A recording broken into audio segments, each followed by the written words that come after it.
Spoglądam w niebo w poszukiwaniu znaku.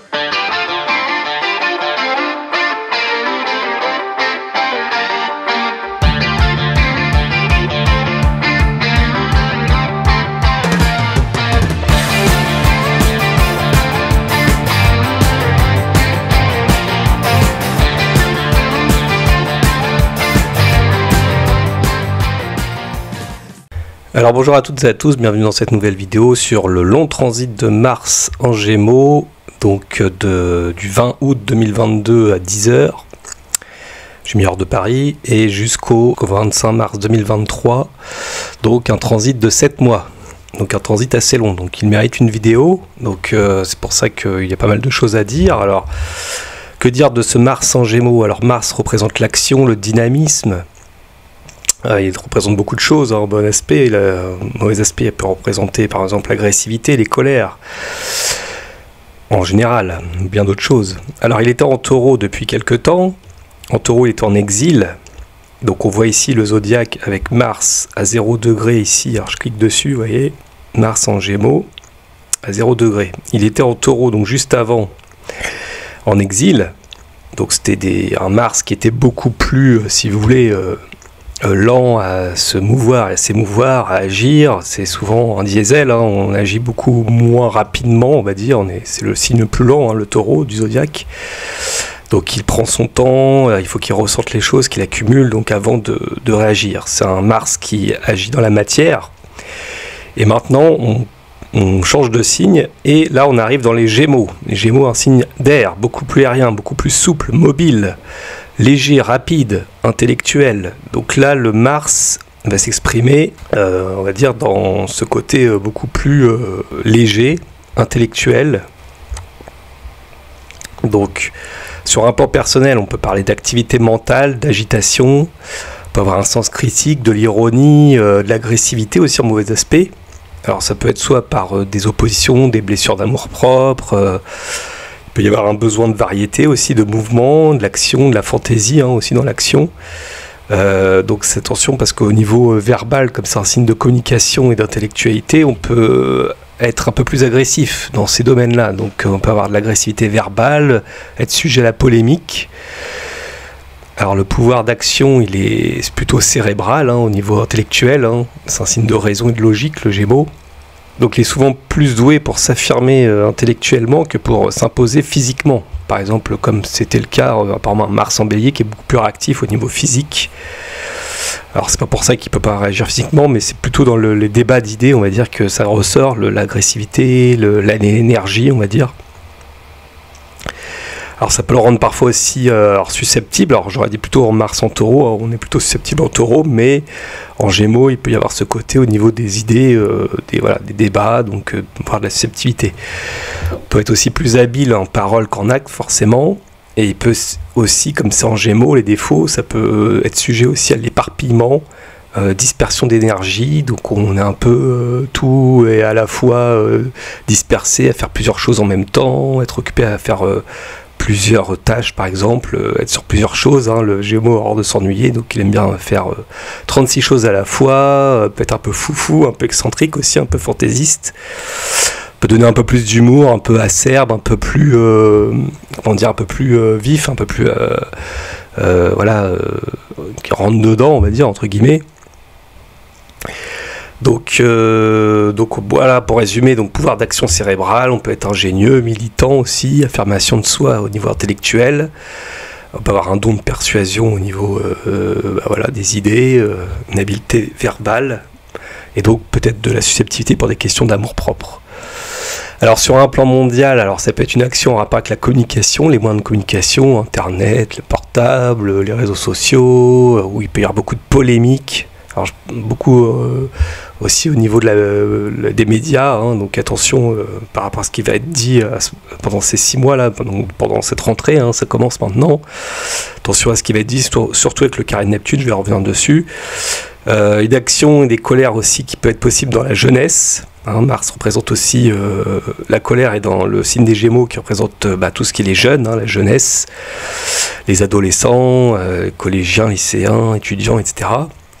Mais ça peut être aussi les commerçants, les journalistes, ça représente tous ces corps de métier-là, ou bien d'autres.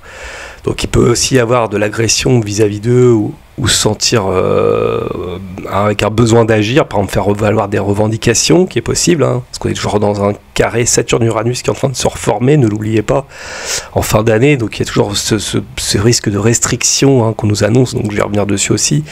Donc on peut avoir à nouveau ces corps de métier-là qui peuvent être exposés, ou qui peuvent avoir des problèmes. On pense aussi notamment, par exemple, je sais pas moi, la conséquence du crise de la Covid, des restrictions qui ont pu amener beaucoup de corps de métier, ça peut être les transports aussi, les taxis, les routiers, tout ce qu'on rapporte avec les déplacements, hein. Le Gémeaux, c'est aussi le rapport au déplacement, donc il peut y avoir des grèves, des manifs, donc ça on n'est pas étonné, souvent les rentrées il y a ça, mais ça peut faire un mouvement encore un peu, pas mondial, mais alors peut-être, parce qu'on va voir que le Mars en Gémeaux, il touche quand même certains pays, hein, où il y a déjà Mars en Gémeaux dans leur thème, notamment la France, les États-Unis, la Grèce, l'Italie, enfin voilà, ils ont un soleil en Gémeaux par exemple, donc voilà, je vais revenir dessus.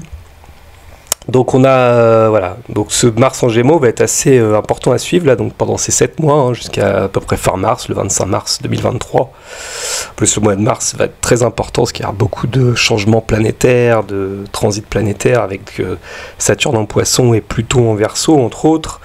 Donc le mois de mars va être assez parlant, je pense. En plus Mars, c'est Mars, hein, la planète et le mois qui est un peu à cheval, superposé dans la symbolique. Donc ça sera à suivre vivement. Alors Mars sera aussi rétrograde pendant cette période, c'est-à-dire qu'il va sembler reculer dans le ciel, hein, c'est un mouvement d'optique, du 30 octobre 2022 au 12 janvier 2023. Donc là, pendant cette période d'automne, jusqu'à milieu de l'hiver, hein, environ, donc fin d'année là. Alors c'est un rapprochement qui symbolise souvent une intériorisation avec le mouvement rétrograde de la fonction martienne. Donc ça peut s'accompagner de questionnements, de remise en question. Donc on peut s'interroger sur le bien fondé de nos actes, sur notre manière d'agir, d'extérioriser notre personnalité. Donc l'élan martien qui habituellement libère l'énergie vers l'extérieur de soi, bah là il peut tourner plutôt vers l'intérieur. Donc quand Mars devient rétrograde, toute action directe devient difficile. Donc par exemple voyager à l'intérieur, compléter des tâches commencées, voilà, il faut préalablement refaire, rénover, réparer, qui sera plus satisfaisant que d'insister pour avancer dans nos projets. Donc c'est bien quand la planète est rétrograde de revoir les choses. Donc avec un Mars rétrograde en Gémeaux, donc il peut y avoir un blocage aussi des initiatives intellectuelles et mentales, peut-être des colères refoulées par exemple. Mars est la planète qui régit nos pulsions et la façon dont nous poursuivons ce que nous voulons et désirons. Pour cette raison, donc Mars rétrograde est un moment où la planète de la guerre cesse d'agir et utilise des tactiques manipulatrices pour contrôler les situations. Donc étant donné que ce Mars rétrograde est en Gémeaux, il est facile d'évaluer que nous aurons affaire à des effondrements de communication par exemple. Donc ça peut être des colères cachées qui s'est accumulées à l'intérieur et reviendra à la surface et se traduira par souvent un violent coup de langue, un mot bien, voilà, bien direct.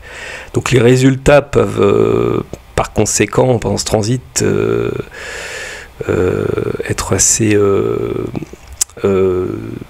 difficile, hein. Donc on peut la colère par exemple qui est cachée, ce qui peut être accumulé à l'intérieur viendra à la surface. Voilà, les résultats peuvent conduire à des problèmes majeurs et des arguments qui ne seront pas faciles à réparer. Donc par conséquent pendant ce transit il est préférable de réfléchir avant de s'affirmer et de tenir un journal de ce qu'on aimerait pouvoir dire par exemple, puis d'évaluer nos découvertes pour décider de la bonne façon de faire connaître nos sentiments par exemple. Alors les problèmes de santé aussi peuvent être un facteur important, en particulier les zones gouvernées par les Gémeaux, donc tout ce qui concerne les mains, le système nerveux, la respiration, y compris par exemple les poumons, les bras, voilà, donc toutes les zones propres aux Gémeaux. Et les accidents sont possibles tout au long de la période de Mars rétrograde. Hein, et surtout quand il va transiter la maison 1. Donc je vais revenir sur le transit en maison. Alors ensuite en aspect, donc on a Mars qui sera en carré à Neptune, la planète Neptune, donc dès on va dire voilà, le 12 octobre. Donc il y aura un premier carré à Neptune qui va se former là, le 12 octobre. Ensuite, si on continue, Mars, il va passer rétrograde, donc, comme je vous ai dit, le 30 octobre. Donc on voit, hein, alors ils ont mis 30 octobre, alors ça dépend de l'heure, donc là il n'est pas encore rétrograde, mais sur la journée il va passer rétrograde. Donc on voit le 31 up rétrograde, il y a un petit R, toujours en carré Neptune. Et donc l'aspect le plus exact du carré Neptune, c'est là où il se passe des choses assez souvent importantes. C'est là que l'effet est, on va dire, le plus fort. Donc le 19 novembre, vous voyez, carré exact, donc Mars-Neptune, hein, on pourrait même prendre Jupiter, hein, qui revient en Poisson à ce moment-là. Donc il y aura Jupiter-Neptune, hein, avec un carré Mars, donc ça sera un aspect important à suivre à ce moment-là. Donc on va dire la période octobre-novembre, puis même fin d'année, on peut prendre fin d'année, hein, parce que le temps qui rétrograde, il sera toujours en aspect plus ou moins séparant, et plus ou moins encore en orbe distincte. Donc Mars rétrograde formera donc le carré à Neptune en Poisson, ce qui amènera des contretemps dans l'action. Donc c'est l'aspect, ce que je vous ai déjà dit plusieurs fois, de coup d'épée dans l'eau. Donc on peut se tromper dans les actions qu'on entreprend, et on peut risquer d'être déçu du résultat. Donc on peut se sentir coincé et incertain. Donc les revers de médaille, et que nous serons attirés souvent par des personnes ou des situations soit mystérieuses ou floues, qu'il nous faut utiliser nos compétences d'enquêteur. Cependant, l'anxiété aura un effet extrême sur notre nature émotionnelle et créera plus de problèmes sur la route. Donc voilà, donc attention, quand on s'emballe pour certaines choses, hein, quand on veut agir, quand on a un dynamisme, quand on a un entrain, on peut se sentir un peu déçu et les résultats espérés ne sont pas forcément là ou pas comme on le pensait ou comme on le croyait. Hein, avec Neptune, toujours une notion de croyance. Donc attention, parce qu'il y a le carré de Jupiter, donc il peut y avoir beaucoup d'énergie entrepris pour des idées, hein, Mars en Gémeaux, et en fin de compte, on peut être extrêmement déçu de ce qu'on imaginait, hein, de ce qu'on espérait. Hein, avec cette conjonction Jupiter-Neptune qui amplifie beaucoup cet état un peu de croyance, d'espoir et d'idéalisation, on va dire, de nos actions. Alors sur un plan mondial, bah forcément risque épidémique, hein, Neptune, hein, l'épidémie. On a parlé de la variole du singe, donc qui a été détectée à l'époque quand il y avait eu Mars conjoint Neptune. Donc c'était en avril. Donc plusieurs pays européens. Donc il y a eu même des. Alors c'était plutôt le Mars conjoint Saturne, pardon, au mois d'avril, et en mois de mai, donc dès le 18 mai, il y a eu plusieurs pays européens qui étaient où il y a eu des détections de ce virus, l'Autriche, etc. Donc on pourrait, avec ce carré, avoir à nouveau peut-être une résurgence, malheureusement, de cette épidémie de variole du singe, qui risque de nous retomber sur la tête avec peut-être plus d'importance voilà, pendant cette période, donc octobre-novembre, hein, rappelez-vous. Alors on a eu aussi la fin de la bataille de Mariupol en Ukraine à ce moment-là, quand il y a eu la conjonction Mars-Neptune. Donc là on risque peut-être à nouveau d'avoir peut-être des batailles, alors des conflits peut-être proches de cette ville, ou en tout cas en bordure de côte, hein, parce que Neptune représente les eaux, les mers, donc pourquoi pas des conflits maritimes, marins, batailles navales, etc. à suivre. C'est pas forcément obligatoire, mais attention, hein, on parle beaucoup de l'usine Azovstal avec l'histoire de la guerre, comment dire, on va dire, à risque de nucléaire, d'explosion nucléaire dans cette zone. Donc voilà, donc là on parle pas de nucléaire, mais bon, c'est pas trop loin non plus. Alors moi je pense plus au niveau maritime, donc à suivre. Aux États-Unis, on a aussi une fusillade perpétrée par un suprémaciste blanc qui a fait 10 morts dans un magasin de Buffalo dans l'État de New York, hein, on s'en rappelle. Donc c'était un peu avant, hein, le carré exact de Mars-Neptune, mais ça peut être comme des actions un peu désespérées, hein, Mars carré Neptune, par des fanatismes, hein, Neptune un peu l'idéalisation, le côté religieux, le côté voilà, on se bat pour une cause, pour des idéaux, pour un rêve, en fait, pour des chimères, et souvent ça peut être aussi traduit par ces actes-là, par exemple. Donc attention que ça ne revienne pas, que ça soit aux États-Unis, hein, je parle, mais ça peut être aussi ailleurs, en France ou ailleurs. Hein, donc alors c'est pas obligatoire, bien sûr, mais je dis ça peut être un risque. Sinon, Mars carré Neptune peut forcément, donc comme je l'ai dit, avoir lieu avec des risques de mensonges, de propagande médiatique. Hein. Donc ça peut être des actions de désœuvrement ou désespérées, comme je l'ai dit. Alors par exemple aussi certaines parties de la population, hein, les jeunes, les commerçants en Gémeaux, et possibilité aussi de coupure de gaz durant l'hiver, comme annoncé par ce que nous disent les autorités, hein, notre gouvernement. Donc ça, il faut s'y attendre. Neptune, c'est le gaz. Mars, ça peut être un peu les coupures subites. Voilà, si on met un peu trop d'énergie, trop d'électricité. Hein, j'ai entendu parler des compteurs Linky qui ont été réactualisés et qui ont été reparamétrés pour que en fait, la plupart de l'énergie aille vers les entreprises en priorité au détriment de la population. Donc voilà, si on met trop d'électricité, on risque d'avoir des coupures cet hiver, donc à suivre. C'est pas impossible ça avec ça, puis surtout qu'il y aura toujours le carré Saturne-Uranus dans le ciel qui représente les restrictions énergétiques, Uranus en taureau, hein, tout ce qui a rapport avec l'énergie, la ressource, Saturne en Verseau, hein, l'électricité, voilà, donc Internet, tout ce qui a rapport avec l'électricité, entre autres, l'énergie aussi, donc voilà, on va suivre ça, c'est pas impossible du tout.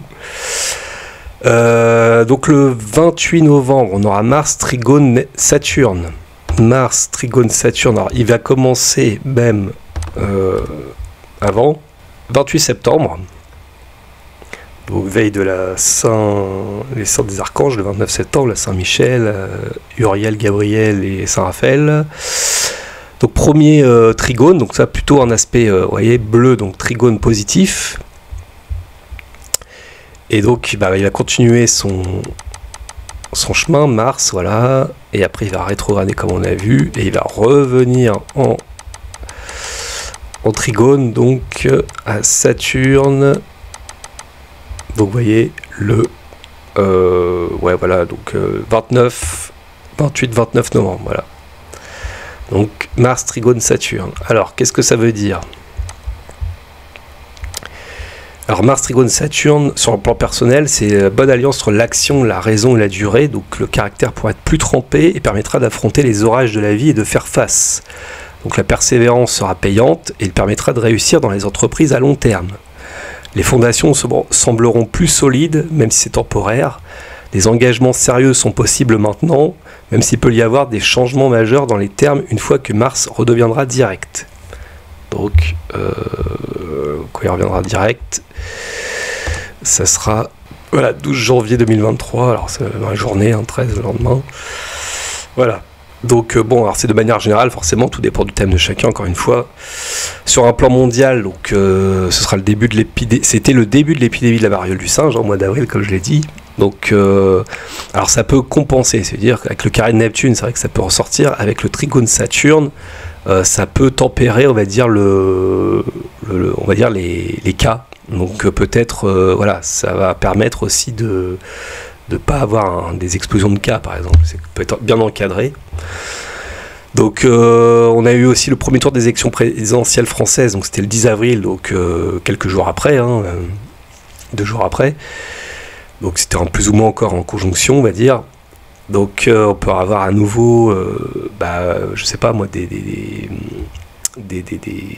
conflits. Alors je pense notamment dans le thème de Macron qui a un amas en Sagittaire, donc Mars opposera tout son amas. Donc ça sera à suivre aussi pendant cette période, donc risque de conflits possibles, d'agressivité, de revendication du peuple forcément. Donc à suivre. Donc Mars trigone Saturne, c'est une action qui amènera de l'ordre et des règles, donc des restrictions à venir possibles à nouveau. Alors je pense au pass carbone ou climatique. Alors ça aurait été plus pour on va dire l'aspect on va dire dit en carré.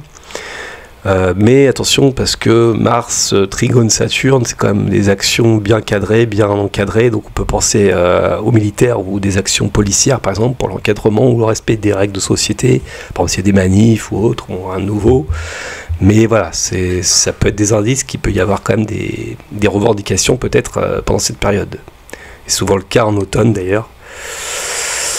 Alors les effets de Mars en Gémeaux.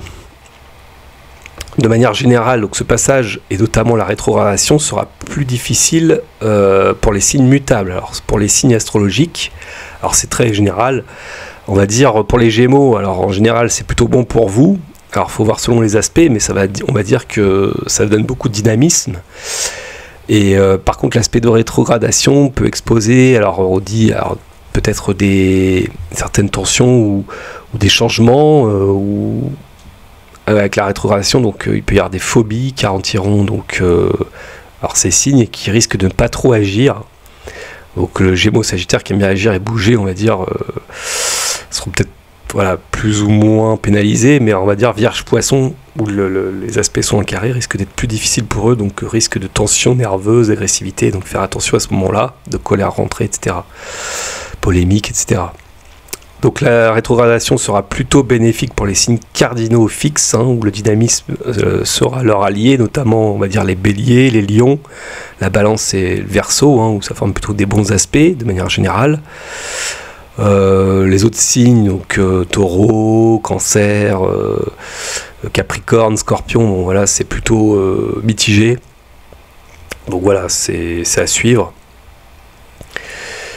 Voilà. Ensuite, Mars dans les maisons. Alors, Mars en maison, bah, il peut activer beaucoup de dynamisme. Alors, si c'est en maison 1, forcément, ça va redonner beaucoup plus de dynamisme, d'énergie.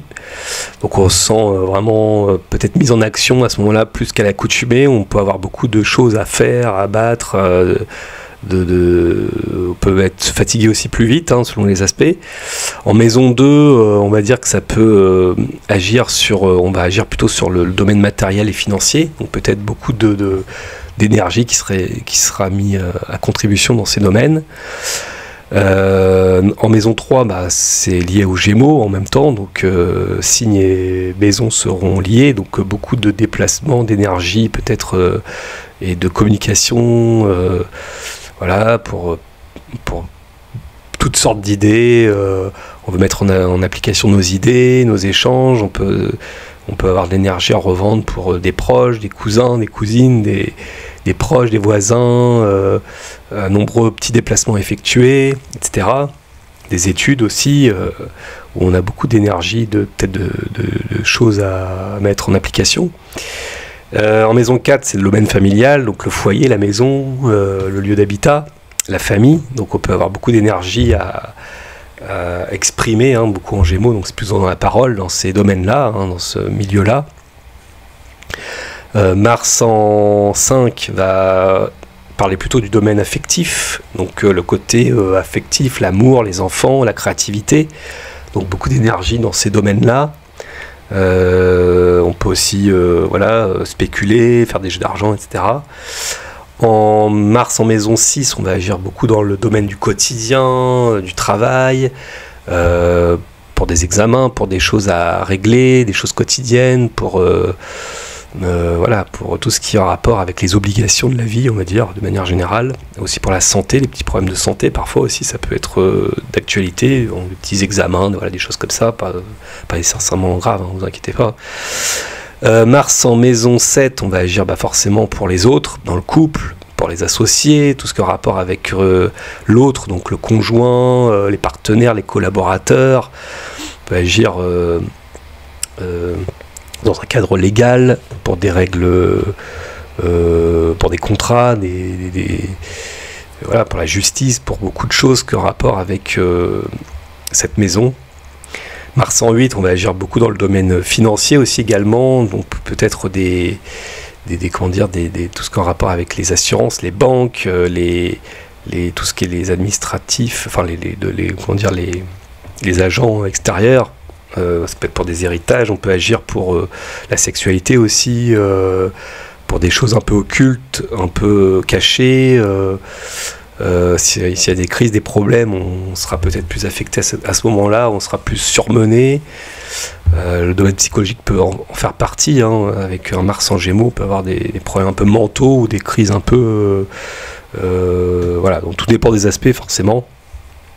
Bon aspect, hein, ça peut être très, très positif, hein. On peut avoir beaucoup d'énergie à revendre sur un plan psychologique, sur un plan voilà, physique aussi un peu.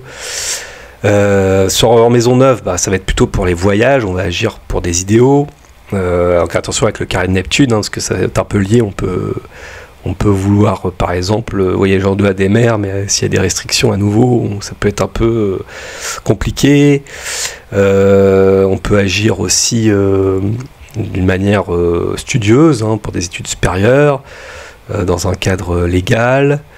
Voilà, donc tout ce qui a rapport avec l'étranger, un étranger ou des étrangères, etc. par exemple. Mars en 10, on va agir dans la vie sociale, la vie extérieure, donc tout ce qui a rapport avec notre travail, la carrière professionnelle. Donc notre énergie va beaucoup être stimulée à ce moment-là dans le domaine socio-professionnel, de manière générale. En maison 11, Mars, en Gémeaux, il va être stimulé beaucoup pour les associations, les partages d'idées, les groupes, les réseaux. Donc attention aux médias, les réseaux sociaux. Il peut y avoir beaucoup de contestations, de polémiques à ce moment-là. Ça va être beaucoup le cas, je pense, surtout si votre Mars traverse la maison 11. Donc si vous êtes adepte des réseaux sociaux, par exemple, mais ça peut être dans un groupe, avec des amis, des proches, voilà, etc. Donc, tout ce qui a rapport avec le grand nombre, on va dire, donc dans des syndicats, dans les manifs aussi, peut-être faire attention à ce moment-là aussi un peu, mais ça peut être positif dans les bons aspects, donc beaucoup d'énergie à revendre. Et avec un trigone Saturne, par exemple, on peut avoir des idées à mettre en place de manière énergique et on passe à l'action. Et Mars en 12, alors Mars en 12, souvent maison 12 un peu compliquée, c'est une action un peu subie, Mars en 12, donc on subit un peu l'action, mais on peut aussi agir en secret en maison 12, caché aux yeux de tous. C'est un peu comme la maison 8, occulte, mais plus dans une notion cachée où on ne voit pas. Alors ça peut être aussi dans le rapport avec la santé, les hôpitaux, on peut agir pour tous ces domaines-là, les domaines spirituels, un peu voilà, tout ce qui est un peu parallèle à le côté réel, le côté un peu impalpable, donc ça peut être bien pour des actions et des énergies mis sur le plan énergétique, ce qu'on appelle le côté spirituel, les énergies qui sont dans le ciel. Donc ça peut être bien pour transmettre aussi certaines idées, Mars en Gémeaux. Voilà, de manière générale. Alors après on peut en dire beaucoup d'autres, ça dépend forcément des cas de chacun, de la vie de chacun. Donc ça c'est très général aussi, bien sûr. Et enfin je voulais parler de Mars en Gémeaux à travers les thèmes de pays et de personnalité. Donc comme je vous ai dit, Mars en Gémeaux, on le trouve déjà dans le thème de la France, l'Allemagne, les États-Unis. On le trouve aussi dans la Banque Centrale Européenne, le thème de la Banque Centrale Européenne. Donc ils ont tous les quatre un Mars en Gémeaux. Donc je pense notamment à la France, où si j'ai parlé de révolte de la jeunesse, c'est pas impossible, pendant ce long transit de Mars en Gémeaux. En plus il est en maison 3 dans le thème de la France, donc ça refait la jeunesse, les déplacements, alors, à suivre les transports, etc. En Allemagne, pas de choses particulières, si ce n'est un peu peut-être la même chose, c'est un peu lié avec l'histoire des restrictions, pénurie énergétique et tout ça, donc ça sera à suivre. Aux États-Unis, ce sera important parce que leur Mars en Gémeaux fait un carré Neptune dans le ciel au natal, donc il va reformer. Alors je vais vous montrer. Vous voyez, ils ont un Mars en Gémeaux en 7, carré Neptune. Et donc on va avoir, dès le mois d'octobre, le 30 octobre,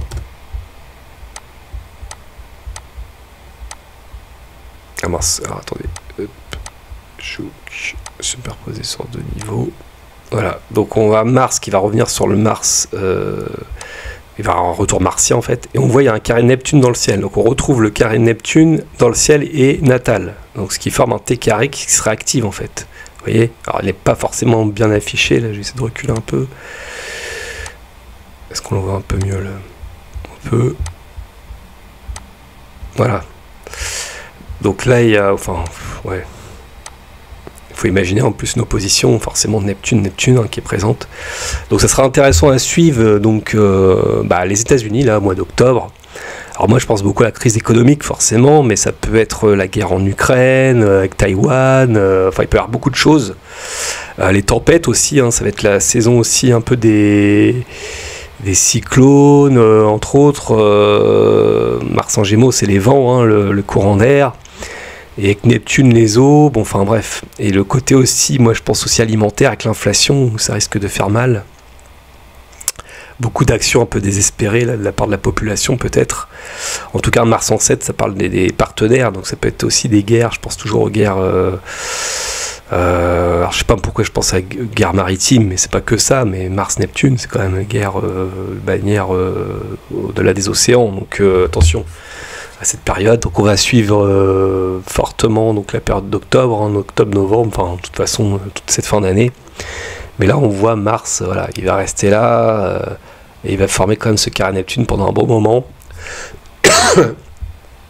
On voit il avance, puis après il y a la rétrogradation, voilà, jusqu'à peu près fin novembre, début décembre, avant de revenir à nouveau, donc février-mars, vous voyez, à nouveau, donc on va subir les premiers effets de ce carré fin d'année, et il revient l'année prochaine, donc ce Mars-Neptune sera important à suivre, notamment aux États-Unis. Donc en France, bon, c'est vrai que j'aurais pu mettre le thème de la France, je vais vous le mettre vite fait, mais il y a moins d'aspects, on va dire, importants. 5e République, voilà. Donc si je vous mets le thème, voilà, de Mars en Gémeaux, alors il va transiter la maison 3 et 4, mais même 2 un peu. Alors au début il sera en maison 2, alors, il va faire un retour martien, vous voyez, Mars sur le Mars de la maison 2. Donc il va reformer le carré à Pluton, hein, il y a un carré Pluton dans le natal, un trigone à Mercure Soleil, un quinconce à Jupiter-Saturne, Jupiter-Neptune, pardon. Voilà, surtout ça. Donc bon, après à suivre selon après ce qui va se passer, on va suivre, hein, là pour l'instant. Alors je pense au niveau économique, hein, Mars-Pluton, forcément Mars en 2, carré Pluton, maître de 8, à suivre au niveau économique, hein, dès cette période, hein, on est actuellement dedans. On sait que la France est extrêmement endettée, en faillite, etc. Donc elle sera ruinée sans s'en apercevoir selon les prophéties. Donc c'est une petite parenthèse. Il y a un trigone après Mercure Soleil, donc ça peut compenser parce que Mercure c'est le second maître de 2, Soleil maître de 6, 5, les enfants on verra. Et bon, le quinconce on va pas trop en parler, c'est moins important. Bon, voilà, surtout le carré Pluton. Ensuite il sera en 3. Là, il y aura aussi un carré à Vénus aussi, donc on retrouve l'économie, maître de 2, et il passera en 4, donc là après, au niveau des familles, du foyer, donc moi je pense par exemple, dès la fin octobre, les pénuries énergétiques, hein, Mars en 4, alors il faut voir sur les aspects, donc le carré Neptune, par rapport au gaz, donc l'hiver va commencer à pointer son nez, donc l'automne, il va faire plus frais, donc là je pense notamment aux coupures de gaz, Mars-Neptune, voilà, qui va revenir un peu, voilà, jusqu'à novembre, et on retrouve le Mars. Alors faut pas oublier aussi l'opposition de Saturne aussi entre temps, donc on l'aura fin d'année, mais aussi le 27 février il va revenir à nouveau, et ça c'est les restrictions, hein, Mars-Saturne, donc il peut y avoir à nouveau, ça confirme un peu si vous voulez les restrictions. Donc moi, voilà, je suis pas trop optimiste par rapport à ça. Alors là, je pense plus au déplacement, hein, l'axe Gémeaux-Sagittaire en 3-9. Donc si on prend ce thème-là de la France, parce qu'il y a plusieurs thèmes, hein, forcément, il y en a qui prennent un ascendant Gémeaux, moi je prends un ascendant Poisson. Donc on va voir, hein, par rapport à ça peut être aussi des blocages, des grèves, enfin ça peut être plein de choses. Et après, voilà, Mars en 4, à nouveau. Et donc les pénuries à nouveau, coupure de gaz avec toujours le carré de Neptune, une dernière fois en Mars, et après il passe en Cancer. Bon voilà, c'était la petite parenthèse. Alors, sinon, on peut le trouver aussi Mars en Gémeaux dans le thème de Boris Johnson, qui est Gémeaux avec un Mars en Gémeaux. De Ursula von der Leyen aussi, qui a Mars en Gémeaux. George Soros, donc ces personnalités-là, alors je reviendrai peut-être dessus, il faudra faire une analyse à ce moment-là, peut-être qu'ils vont vivre des choses importantes.